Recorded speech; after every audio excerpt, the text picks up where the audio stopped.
Hi there, I'm Terri DeNeui, and I am here today to answer a few questions about some of the key nutraceuticals that we want you to take while you're doing the hormone therapy. Now, a lot of people think they can just come in and get their hormones balanced and not really worry about anything else nutrition-wise, and that's okay. You're probably going to get about 80% effectiveness, but there are some key nutrients that work synergistically with hormones, and number one is vitamins called ADK. Now, vitamin D is actually a hormone. So many people now know about vitamin D. It's vital.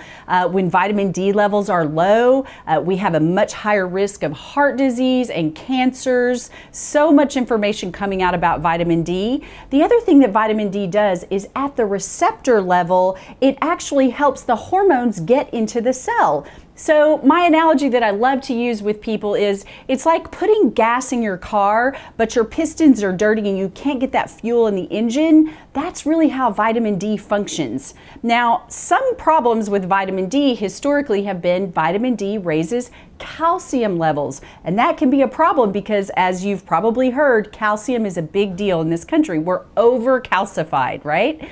But there's a key nutrient, a key fat-soluble vitamin called vitamin K2. Now, this isn't the same vitamin K that's found in green leafy vegetables like we're used to hearing about vitamin K. This is vitamin K2, and it's actually found in fermented foods. Now, fermented foods aren't a staple that we really consume a whole lot in this country, although we should. They're very good for you. They have probiotics and all kinds of other things. But vitamin K2 actually shuttles calcium into the bones and teeth where it belongs. So it's really important to make sure if you're taking vitamin D, you take vitamin K with it. Now, vitamin A is an important vitamin to take with vitamin D because vitamin A and D offset each other from the standpoint of getting too much. The other thing that vitamin A does is it shuttles excess calcium out of the urinary system. So those three things together, A, D, and K, are a very important part of your hormone therapy. Now, the second important mineral that is incredibly important is iodine. We are iodine deficient terribly in this country, especially since the 70s, because they used to fortify baked goods in this country with iodine. Now we don't anymore.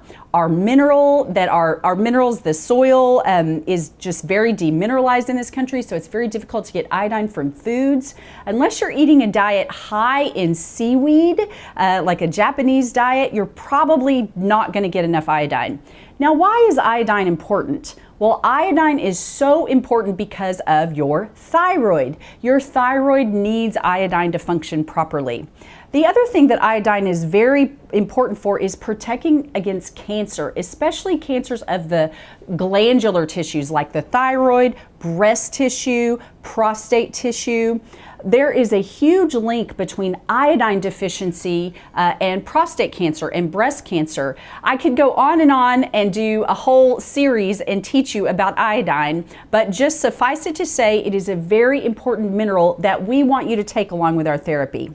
Now, the last of the three, I call these the top three. If you leave with nothing else from our offices, I want you to have these three: ADK, iodine, and DIM. Now, DIM is short for diindolylmethane. It's a mouthful, it's a big word. It's a substance found in cruciferous vegetables like broccoli and kale and sprouts. And what DIM is so good for is it balances estrogen and it increases free testosterone. So for our patients that are spending a lot of time and resources on getting their hormones balanced, you definitely want to make DIM a part of that regime because you really get more bang for your buck. How DIM works is everyone makes estrogen. Men and women both have estrogen. And when estrogen metabolizes in our body, it metabolizes in a couple of different ways. But an important way it metabolizes is into a metabolite called 16-hydroxyestrone. And we call that the bad estrogen. That is one of the estrogens that's implicated in breast cancers, prostate cancers. We just don't want any of that. So what DIM does is it keeps your good-bad estrogen ratio in favor of the good, in favor of the estrogen that does the good stuff in our body, like helps with our brain and our bones and so forth. Now, the other thing that DIM does is it increases free testosterone. And how it does that is it actually knocks free testosterone off of another hormone in our body called sex hormone binding globulin.